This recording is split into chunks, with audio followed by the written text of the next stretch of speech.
plant to grow. And I can never answer that. I love them.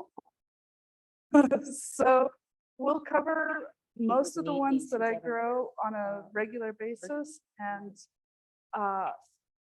if there's others that you're curious about, definitely ask questions. If I know something, I'll share. So we start with onions, since tonight is your onion night and you're getting your onions. Growing onions in Tucson is a wonderful thing. We have terrific soil that produces wonderful sweet onions because being alkaline, all of the sulfur is tied up in a form that's not water soluble. And sulfur compounds are what make onions pungent. And so we are able to grow really wonderful sweet onions. And the varieties that you ordered are all what are considered short day onions, because our latitude requires that we have an onion that will bulb during a shorter day length, because it's never going to get long like it is up in Walla Walla, Washington. So if you plant a Walla Walla onion, it's never going to get big and fat. It'll get sweet, it will taste oniony, but it won't be that big, fat, delicious thing because our day isn't long enough to trigger the bulbing. And so we grow things like Texas Super Sweet and Texas Legend and Sweet Bermuda and Southern Belle Red, because those are all bred to have be triggered at that short day length in order to bulb. And I don't know if you're aware of it, an onion isn't actually a root. The roots are this little part here. It's a bulb, which means that every layer that you would peel off is actually the leaf. So what you're eating when you eat the onion is a leaf structure. And these are some of the ones that I saved from last year. Over the years, I've tried a number of different things. Saving them at room temperature in a brown paper bag is actually better than saving them in the refrigerator. However, in the refrigerator, if they start to grow like this, then you have green onions. Now, some people will try to grow this. If you take that and plant it in the garden, you'll get green onions that will then produce a flower, because we have to avoid something called vernalization. And I'll talk more about that in a moment. These are about February, I think.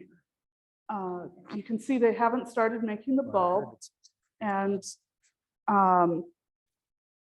they're growing, but to get the bulb, part of what you want to do is maximize how big the plant is going to get. But if you plant it too early, it's more likely to bolt in the spring and send up a flower instead of making a fat bulb, which is why we don't order the onions sooner. The soonest that you can plant the starts is beginning of January or the beginning of December, and that's pushing it on some varieties. Some varieties at that point will still bolt. You really want them to be about the size of a pencil around the solstice. If they're bigger than that, they're more likely to bolt. And if they do bolt, they're still perfectly edible. And I often will harvest the bolting ones when they're small as a fresh onion for the market. At that point, they're not going to keep real well because the onion spike goes right through the center of it and makes a place that's open for mold to develop. And let's see, back the other previous slide, there was one other thing. You can see how the bulb is kind of sticking out. Now, if you're growing something like leeks, it's common for people to pile up mulch or dirt around that to try and cover it and make it more white. But with onions, that's not necessary. They will start to form the paper right over the top of that and protect it from the sun.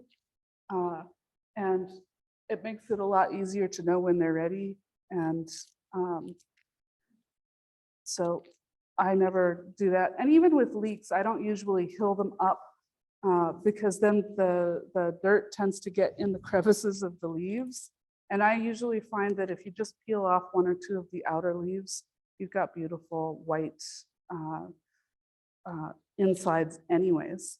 And leeks are not as susceptible to the bolting as onions are. So you can pretty much plant leeks any time of year, but onions, if you're doing it from seed, you probably want to be doing it October to November. If you're doing it from starts, then you probably want to be doing it December to January. But there's another kind of exception that I do occasionally, which is to order starts for February to plant, just so I get those nice small round bunching onions for the farmer's market, because those are so wonderful grilled. Just grill them whole, and they get really delicious and sweet and wonderful.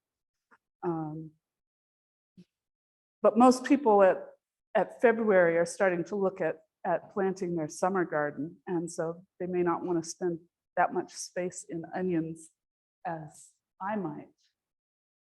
Okay, so that covers onions. And that kind of brings us to some of the planning of the garden. There's certain of the root vegetables that are best in the fall, some that are best in the winter, and then some that work better in the spring. Fall, if you're doing from seed, you've got carrots, radishes, rutabagas, leeks, onions, beets, turnips, parsnips.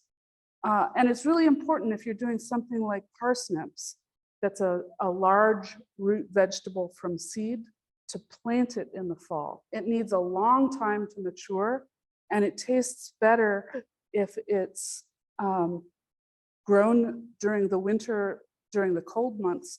It'll be sweeter. The sweetness brings out the cold brings out the sweetness in things like parsnips and turnips and rutabagas and radishes and carrots.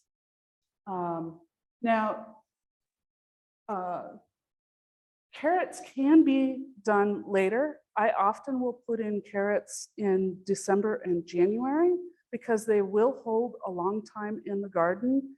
So I can be harvesting carrots right up into June and July. They won't be as sweet, but they'll still be delicious. They'll still be very carroty. And carrots like a nice deep soil. And if you have a lot of heavy clay, it's worth your while to try and get it dug out deep, or to plant a short variety.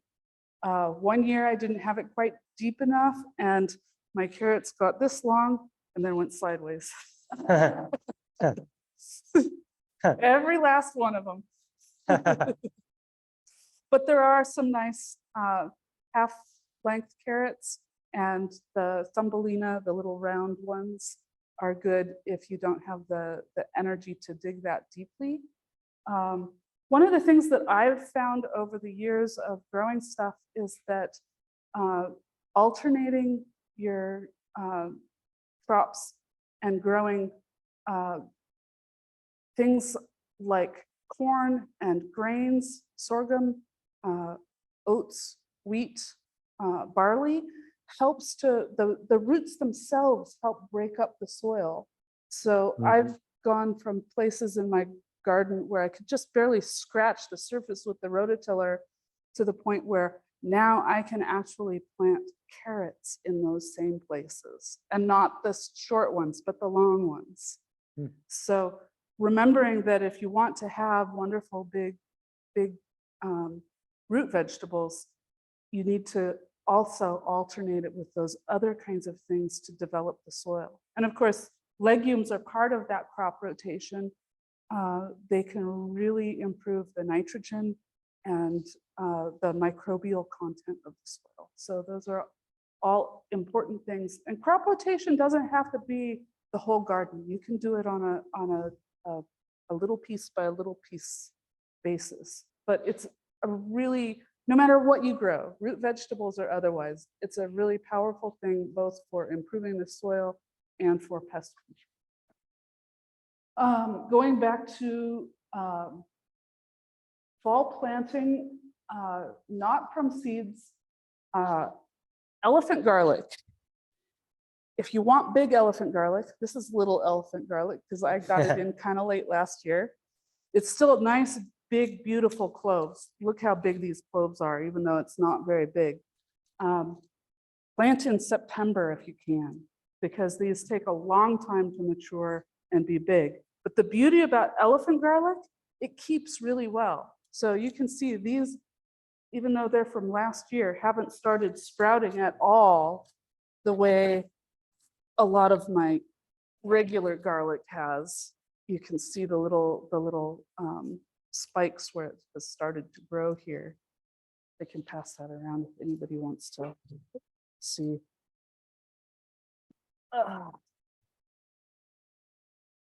And we can pass the elephant garlic too. As long as we have things to handle and hold.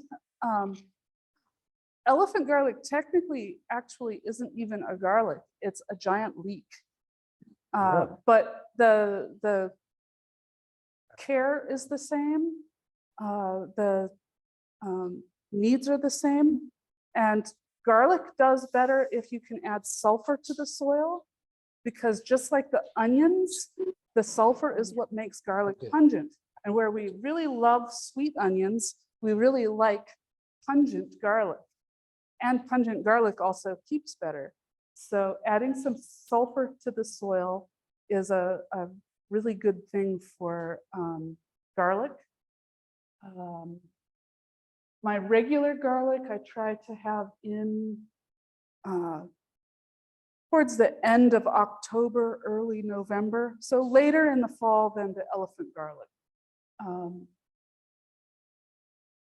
And sure, ask questions.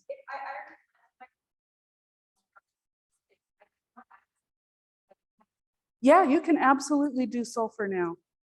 You can sulfur.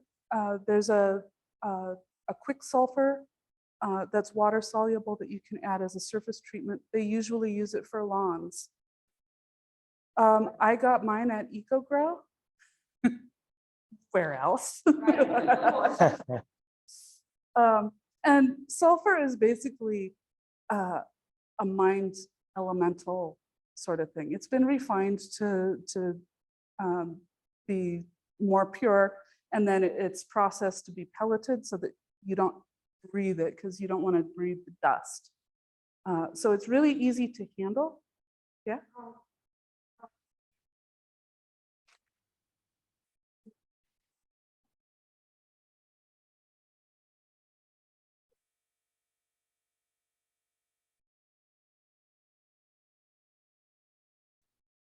No, actually, sulfur benefits almost all vegetables. There are some that don't necessarily need it as much as others, but sulfur, aside from being really important as part of the compounds that the alliums use to build the flavors, helps to make the soil more acid, which is beneficial to most of our garden vegetables. Most of our garden vegetables would like our soil to be less alkaline and more acidic.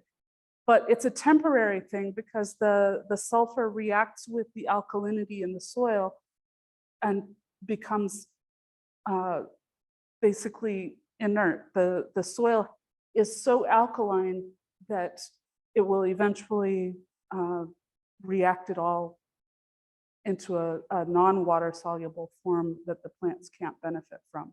That's why they advise you to keep adding it year after year after year. And because the part of the alkalinity comes from our water, because the calcium and the other minerals in our water are there. Our water and our use of water starts to raise the pH, making it more alkaline. And so that's part of the puzzle.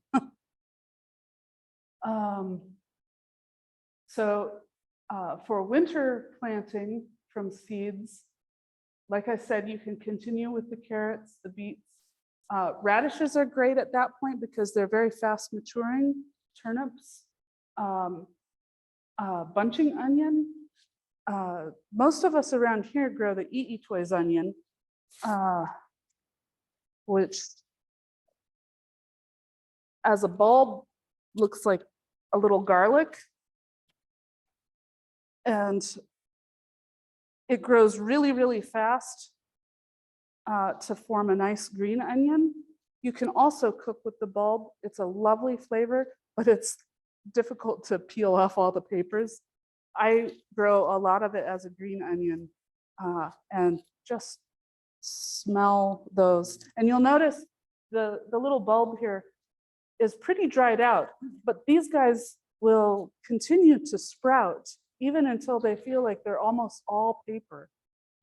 I've had them sprout well into February from bulbs that I saved the previous year. So they're a really fantastic plant. It's something that the Spanish brought over and gave to the Tohono O'odham 300 years ago. So it's had 300 years of adapting to this climate, which means, yeah?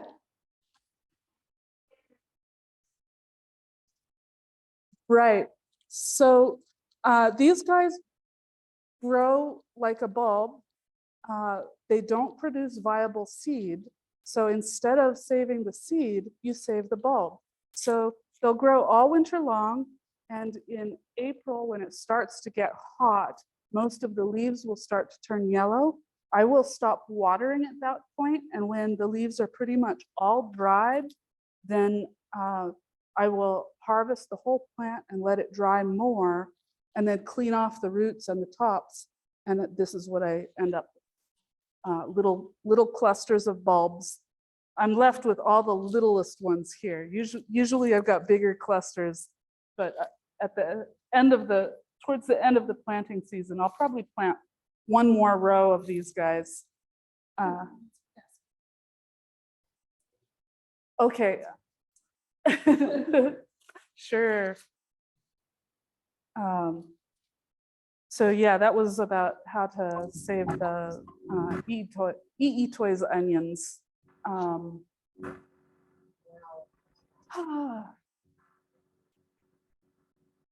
And with the toys onions, if I'm harvesting them for green onions, I will plant them once a month starting in September. So September, October, November, December, January, and into February. And so that succession planting means that I've always got something that's ready to harvest. And that works with radishes. That works with the Japanese style turnips, the little round ones.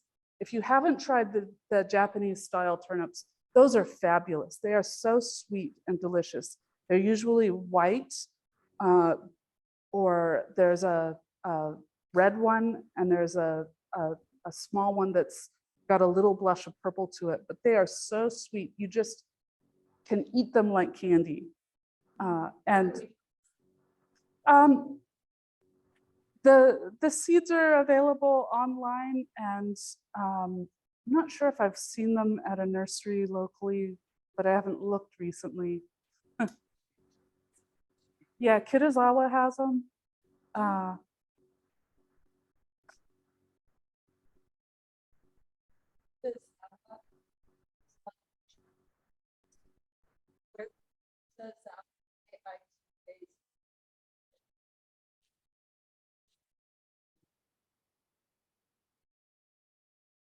So, and then for spring planting from seed, you can continue to do the radishes and the turnips pretty much until February, and still get something before it gets too hot for them.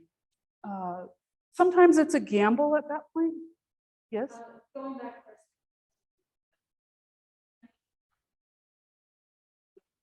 Yeah. Uh-huh. Carrots right now can go directly in the ground. Because it's colder, it'll be slower to germinate. And using frost cloth is a really good way to help speed the germination. And once they're up, to speed the growth. And if you have birds or rabbits, it helps protect them from the birds or rabbits. One of the advantages to growing things like carrots right now is that like the onions, if they're planted early, they're likely to be vernalized and bloom the first spring. But if you plant them now, they're less likely to be vernalized, and sometimes you can get them to survive over the summer and be able to harvest seed the following spring, which is a real advantage in trying to acclimate crops to this climate. If you could get the plant to grow through the summer and make seed the following spring and save that seed, then that one's going to be more tolerant of the heat. And carrots are a lot of fun to grow from, to save seed on. It's a beautiful, beautiful flower. And they make lots and lots of seed too. So you don't have to save very many in order for it to be worth your while.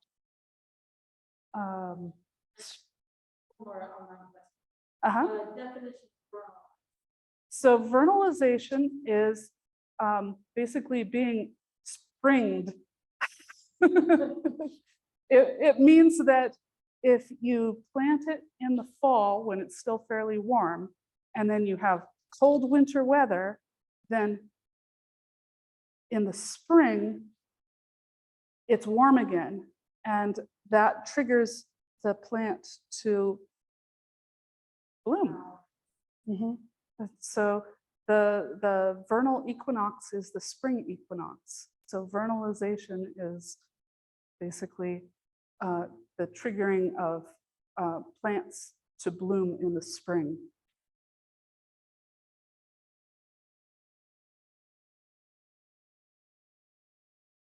Yes?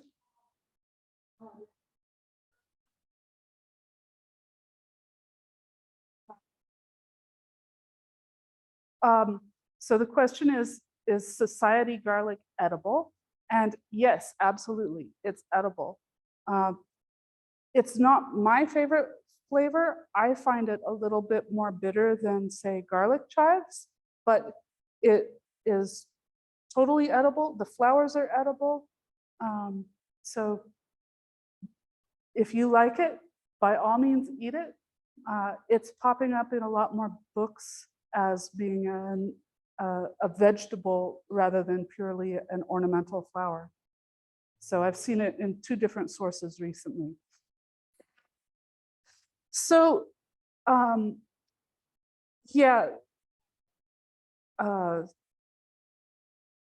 like chives and garlic chives, society garlic is a small cluster of bulbs that divides frequently. And so if they go dormant and you dig them up, you'll find little tiny bulbs. Society garlic is cold hardy enough that it almost never goes dormant here. So it's more drought tolerant than garlic chives. It's a good plant.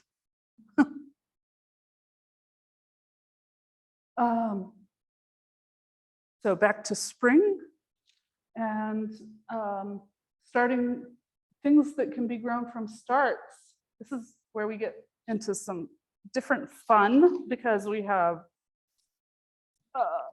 sweet potatoes, which grow really, really well here. I love growing sweet potatoes. A lot of people don't realize it, but the leaves are also edible. But we have a long enough, hot enough season in order for the plants to mature nice, big, wonderful roots. And Mary Beth and I have been exploring different varieties the past few years. This is one called Cascayo Morado, which is got this lovely lavender blush on the inside and is a big, more white flesh on the outside. The white varieties tend to be starchier and drier, more like Irish potatoes, than the orange varieties tend to be sweeter.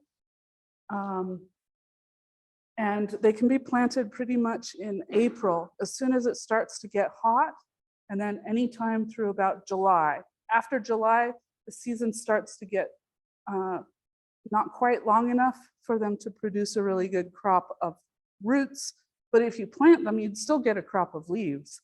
So it's a good thing to do. If they're small enough, you can eat the leaf fresh. If they're bigger, they start to get a little tough and they're better cooked, but they're delicious either way. Nice finish.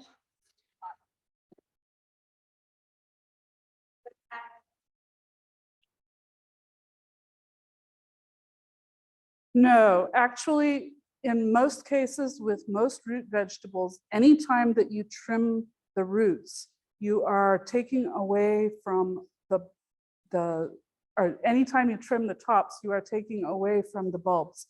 If you think about it, the leaves are great big solar collectors. And so the more leaves the plant has, the more solar collection it's doing to feed the roots. But if you've ever grown sweet potatoes, they will take over and you will end up having to cut some whether you want to or not, because you will end up just being, they'll eat your house.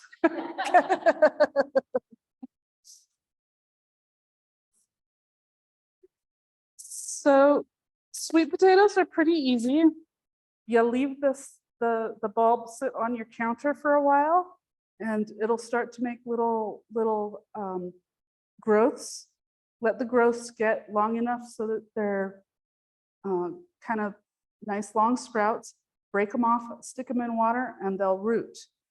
Now, I've had a lot of people say, oh, can't I just plant the whole thing? Well, if you plant the whole thing, what you'll get is this root, because this is a true root, will just get bigger and bigger and bigger, and it'll tend to get woody. But if you plant the slip, that will make a whole new set of roots that'll be the size that you expect a sweet potato root to be. Some people also think, oh, it's so hot in April and May, I don't want to just put it out in the garden. Can I start it in a pot? Well, the problem with starting it in a pot, and ask me how I know,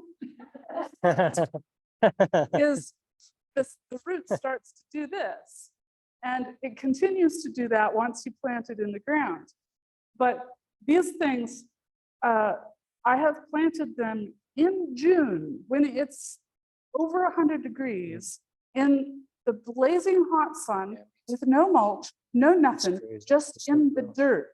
No shade cloth, just in the dirt.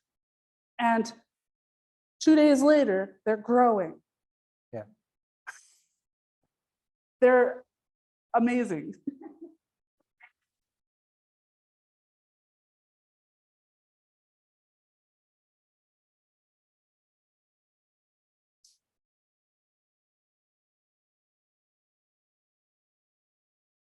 Yes, the ornamental sweet potatoes are also edible. They're all different cultivars of Ipomoea batatas. And the ornamental ones just don't make very much of a root, but they make lovely leaves.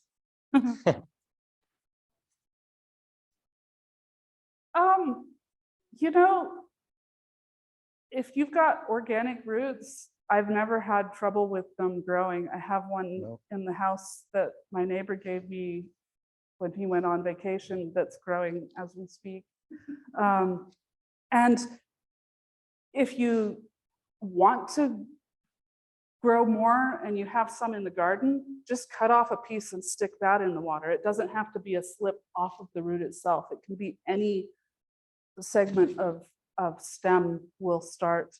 I've been experimenting a lot with doing slips in a larger way, and I've been growing them in the greenhouse and just cutting off the new growth and starting the slips. And that's been working really, really well. And I'm looking at offering sweet potato slips for sale as a fairly consistent thing. I've got about 8 different varieties that I've been working with, and I've been overwintering them in the greenhouse so that I get an early start on producing the slips. Sometimes if you're waiting for the tuber, oops, throw my tubers around, it won't do it on your time scale. It'll do it on its time scale. But in the hoop house, they all start, as soon as it starts being hot afternoons, they're like, we want to grow. So that's pretty cool. And then getting back to the alliums, the one allium that is good for spring planting is the Egyptian walking onion, which doesn't make a huge bulb, but they do make a nice bit of a bulb. And then they also do that top setting thing, and you can plant the top setting in the later summer and get green onions really quickly from that. I think we have some pictures of that. So there's the leeks, and that's without any hilling up. You can see how nice they turn out. That's the bolting onion, because a certain percentage usually bolt no matter what I do. I just try to make sure that they get sold or eaten right away because they're just not going to keep as well. And there's the Egyptian walking onions. You can see the beautiful, where it would flower, instead of making a flower and seeds, it makes what's called a bulbil, which is a little miniature bulb, and it grows. And sometimes it'll have one on top of that, and then on top of that. And if you leave them in the garden, they get heavy and they bend over and they'll root wherever they touch, hence the name walking onion. And they're winter dormant, which is why I lifted all of these.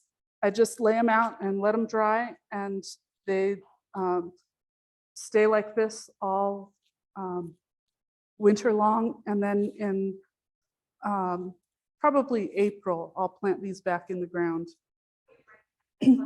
Yeah, I'll break that cluster up. I sell starts of these.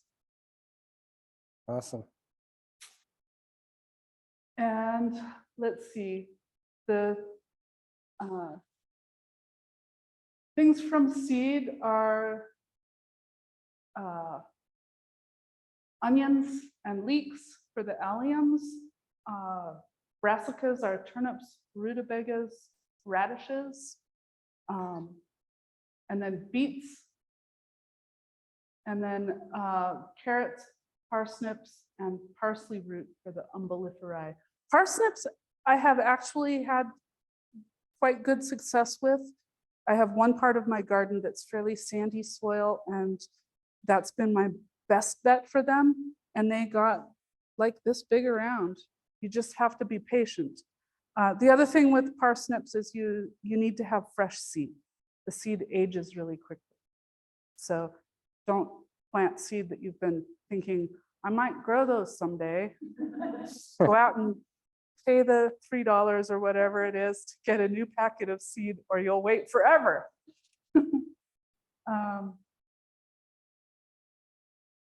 And yeah, carrots, beets,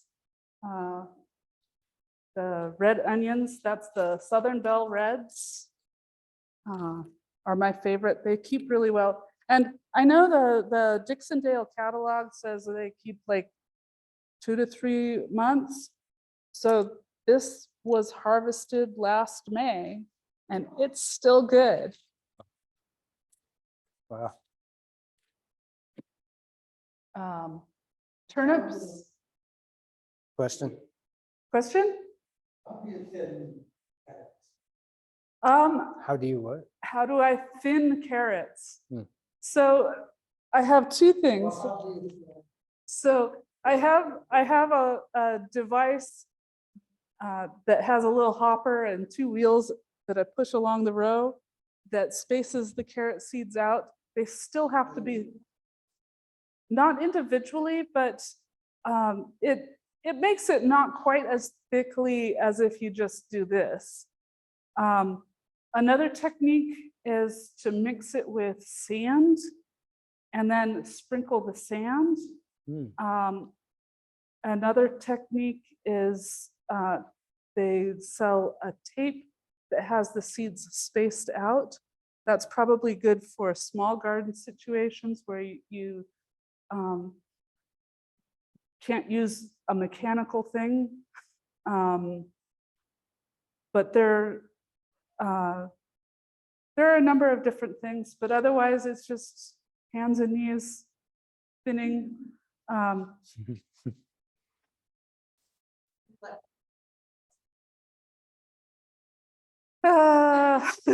Well, the two will be likely to wrap around.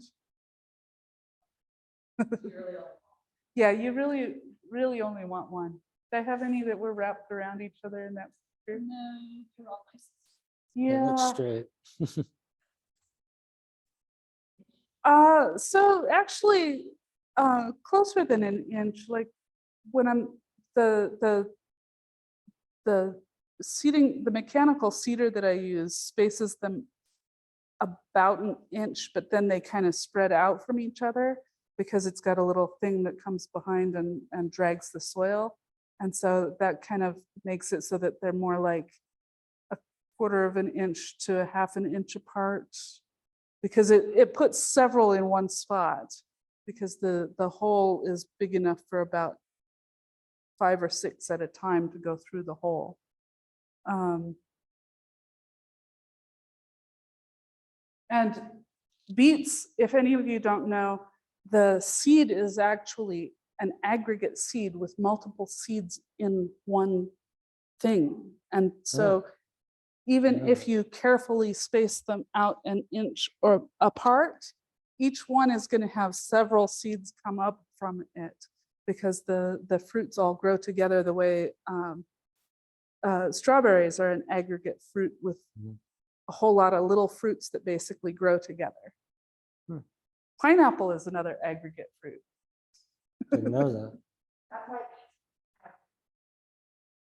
Kind of pokey. Yeah, because it's a whole bunch of little fruits that are all growing together. Okay.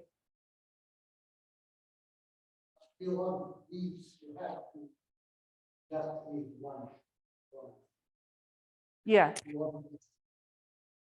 And so then the things that you start from bulbs, slips, and rhizomes.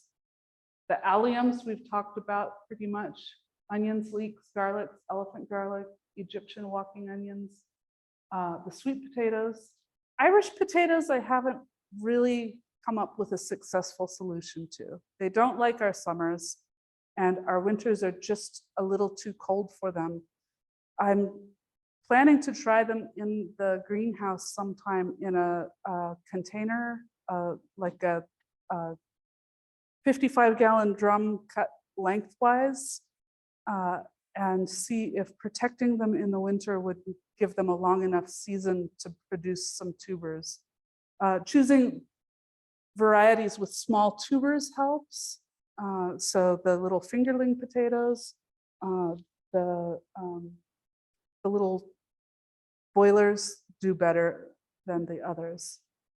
And then sunchokes. We haven't talked at all about sunchokes, which are pretty amazing. It's a rhizome, like iris. Rhizome of a sunflower. Don't we have a bunch of pictures? So yeah, Huh. this is a rhizome that you can cook like potato. It's wonderful, starchy. You can also eat it raw, at which point it's kind of like water chestnuts. It really doesn't need a lot of fertilizer. All it needs is water and space and sunshine, because it will get 8 to 10 feet tall and big and wide. If you need fast shade for part of your garden, it's great. But be sure that you really, really like it, because you leave one little piece of this behind and it'll grow. They're very hard to get rid of once you've planted them. They don't do particularly well in containers because of the size. When you're 8 to 10 feet tall, you overwhelm pretty much any container and you tend to fall over. But they do really well with our climate. And at this point, I have already harvested 470 pounds of these guys. Wow. I plant, well, I So- don't plant them anymore. I just rototill the plot where they are. And in March or April, they start to come up and I water them and water them all summer long. And then in the fall, they bloom. We saw that beautiful picture of them blooming. And then when it freezes, the leaves turn brown and I start to dig them up. This is digging them up. You can see them kind of clustering around the main root stem.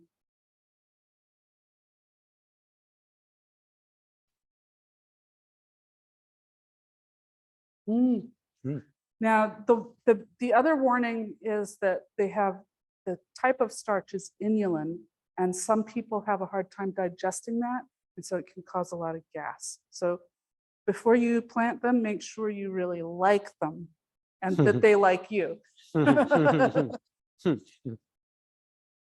So I saved the little tiny ones for planting and I brought enough to share. I also Ah, very sell them nice. at the farmer's market. Okay.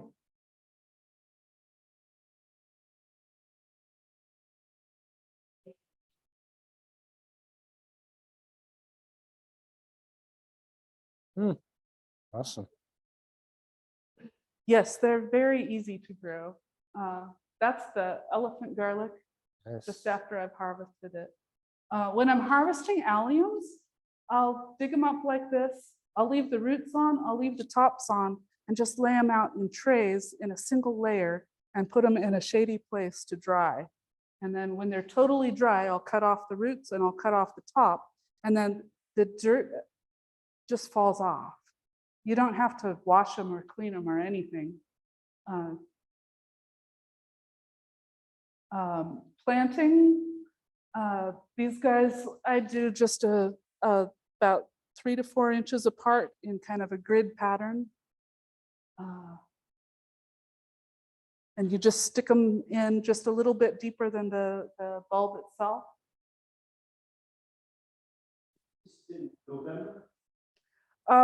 So you can plant garlic starting in September, and you really want to be finished by end of November. The later you can plant it later, and it will still produce a bulb. It just won't be as big a bulb. It'll be a smaller bulb. So some other special things. We talked about vernalization and timing the seeds or starts to avoid the vernalization and to maximize the bulb growth. Because the bulb is made up of leaves, the more top leaves you have, the more bulb you have. And because of that, fertilizing onions is a good idea, and garlic will give you a bigger bulb. They like some nitrogen. You just want to make sure that it's a form of nitrogen that doesn't include sulfur if you want sweet onions. If you want onions that are going to keep longer, then go for it. Put the sulfur in. They'll just be more pungent. There's nothing wrong with a pungent onion if that's what you like. What else? So on the beets and the carrots, timing it, you can have multiple crops. And then we talked about the seed saving, which is basically planting late to avoid the vernalization, just like the onions. And then the frost cloth on all of the winter seeding and anything after the first frost really helps speed up the germination and really enhances the growth. I didn't do it for a long time, but last year really proved to me that it works, and I've started doing it a lot more. I had a couple of things side by side, some that I got done and some that I didn't get done, and the difference was dramatic. Yes?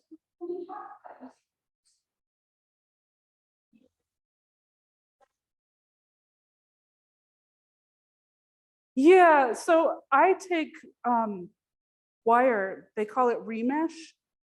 It's what they use for reinforcing block walls. So it's two wires with a connecting piece. It can come in narrow or it can come in wider. And you cut it to the length that will make a nice hoop over your row. And then you can clothespin the frost cloth to the remesh. And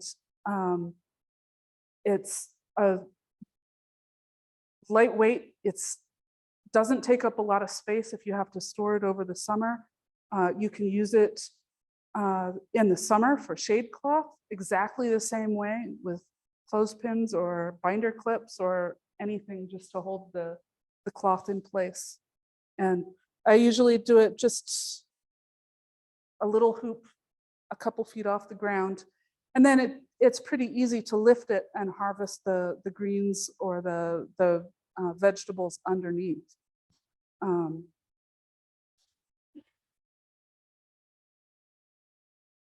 Remesh, reinforcing mesh for concrete work.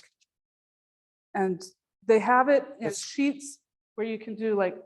It's narrow, right? Like it's really long and narrow. There's like Yeah, it's about rods. 7 feet long, and it can be a couple inches to like 6 inches wide, depending on what type of wall they're planning to use it for. It also comes in bigger sheets that you can use for trellises. I use those for tomatoes in the summer. Question from online about maybe last spring the clothes all look like it's probably. So usually after they've started sending their blossom spikes up, because once they start sending their blossom spikes up, they're pretty much mature and they can be harvested at any time after that. And so usually a few days before I'm going to harvest, I'll cut the water. It can be a hustle with as much garlic as I grow.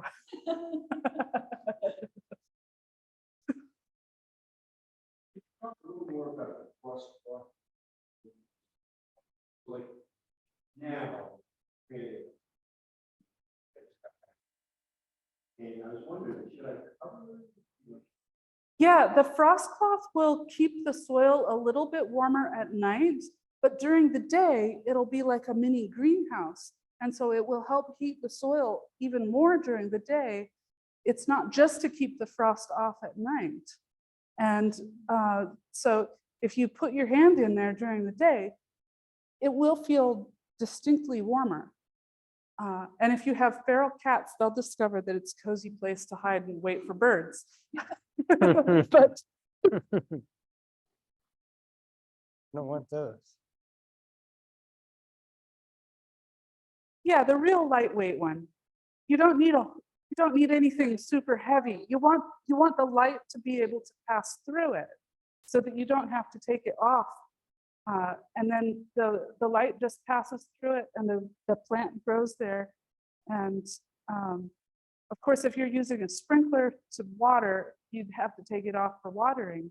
But if you're using drippers or drip tape, it works great. You don't have to do anything. Does that answer your question? I also, if we're gonna have a really hard freeze, we'll use the frost cloth inside the hoop house because that adds another layer inside. Each layer increases it by a few degrees.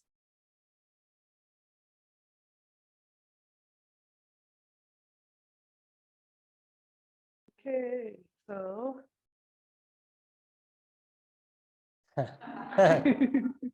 So my cat thought that was a great place to lie down, Mr. Stripey. I don't know why I've stopped naming my cats for vegetables, but that's the EE Toys onions. They're ready at this point to take the roots and the tops off and then be stored. And I hope you're all inspired.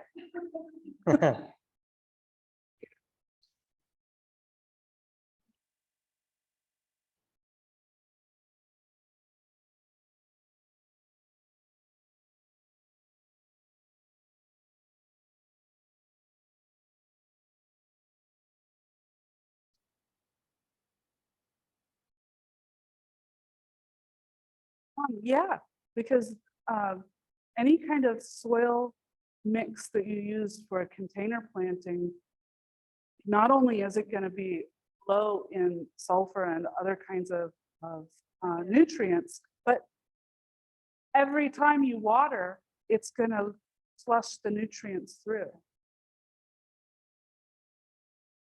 Fertilizing? Yeah. Uh-huh.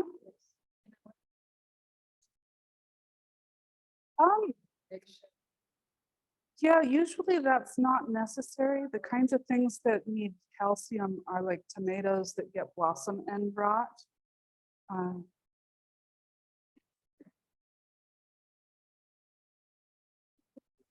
Should be, right? Yeah. Okay. Thanks, Lorien. Appreciate it. Thank you for coming in. Awesome. Thanks for bringing the goodies too. Yes. Oh, you have it. $5 a dozen. From From the Happy Happy- Chickens. And yes, I brought little baggies, so if you'd like a few little sun chokes or That's awesome. EE toys That's or great. things like that, Thank you so much. Don't leave please yet. help yourselves. Oh, she wants some. She wants some eggs. Hey, you have a sell. You have a buyer. Hi. Yes. There's some seeds in the back as well, everybody. Penstemon, there's some milkweed I saw, chives, and okra. So if anybody wants some free seed, partake. There's also some, I forget what did you bring? I'm sorry.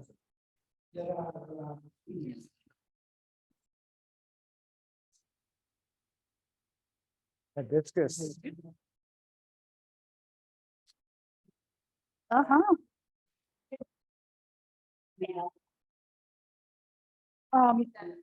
So I'm not sure. It depends on what I get planted, but I am back to the Santa Cruz River Farmers Market now on Thursdays. I'm out for now. I only brought 6,000 for Thursday. Yeah. Yeah. Mexican chard.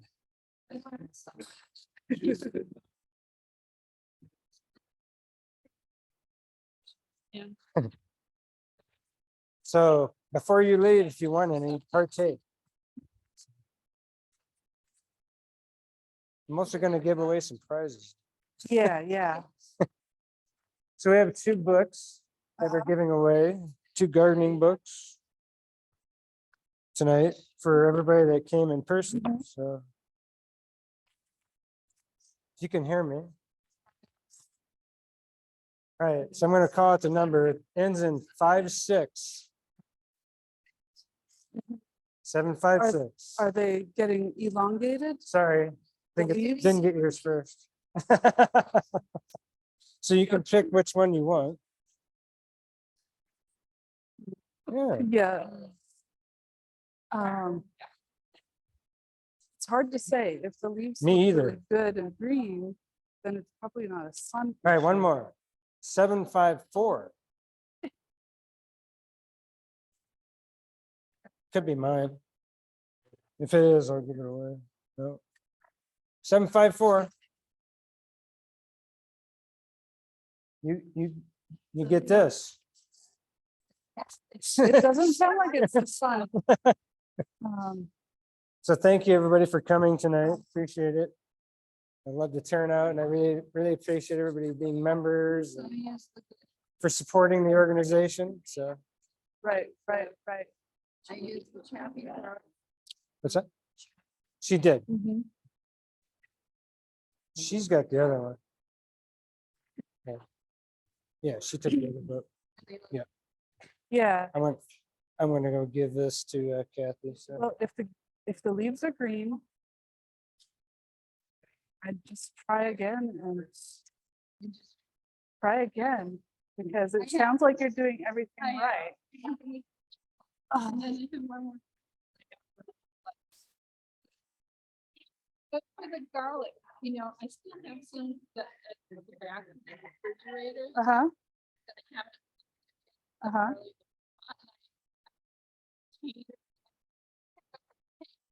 And so is it too late? So they'll be much smaller than if you had planted earlier, but you will get something. Thank you. I do. If I can get you some seed, I have a hybrid, Uh-huh. it's a chip bean serrano cross, Oh, nice. second generation. Uh-huh, Miniature serrano uh-huh, or in chip. uh-huh.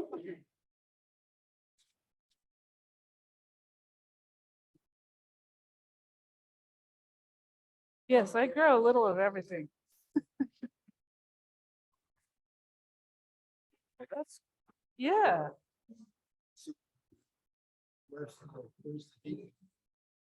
Um, it's up there, it's not, Heat is a dominant characteristics in peppers. So if you get one with less heat and one with more heat, you'll get more heat. and then it depends on how you grow it, Yes. if you stress it or not.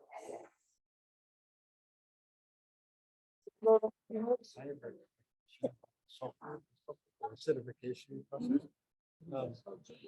I understand that pine leaves.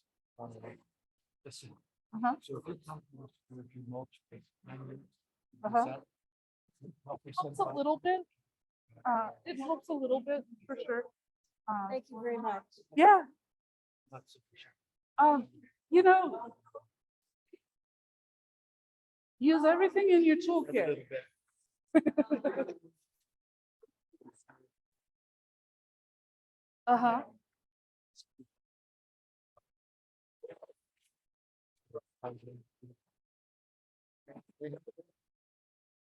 Yep, they sure do. They sure do. Uh-huh.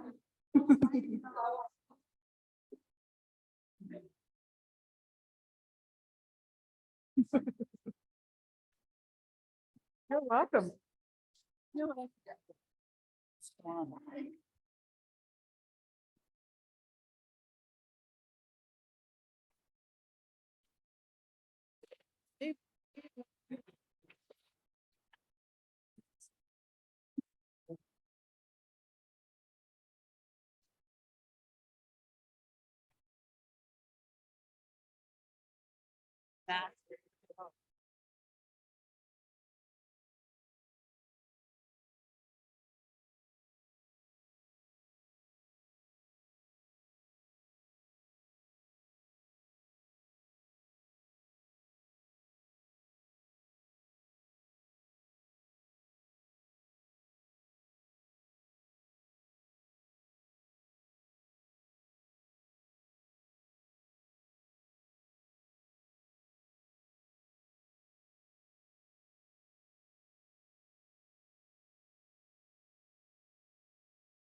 There.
Yeah, Which is much smaller.